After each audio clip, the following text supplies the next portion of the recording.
எல்லாருக்கும் வணக்கம். Welcome to விண்மீன் சமையல். இன்னைக்கு நம்ம வீடியோவில் கார்த்திகை அப்பம் எப்படி பண்ணுறதுன்னு தான் பார்க்க போகிறோம்.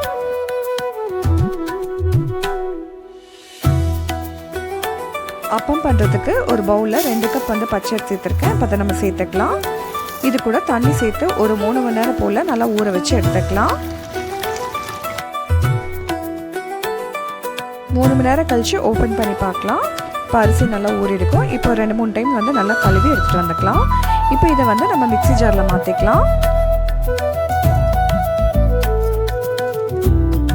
இப்போ இது கூடவே கட் பண்ணி வச்சிருந்த வாழைப்பழத்தை சேர்த்துக்கலாம். இது கூடவே 1 கப் துருவன தேங்காய் சேர்த்துக்கலாம். வாசனைக்கு ஏலக்காய் சேர்த்துக்கலாம். இப்போ மூடி போட்டு நல்லா அரைச்சிட்டு வந்துக்கலாம்.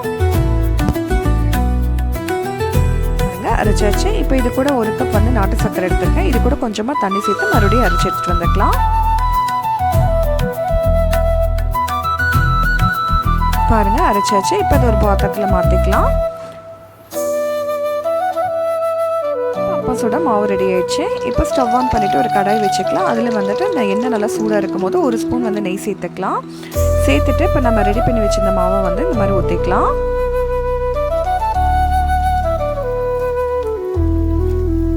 ஊற்றுனதுக்கப்புறம் 1 நிமிஷத்துலேயே பார்த்தீங்கன்னா அப்போல்லாம் எலும்பி வந்துடும்.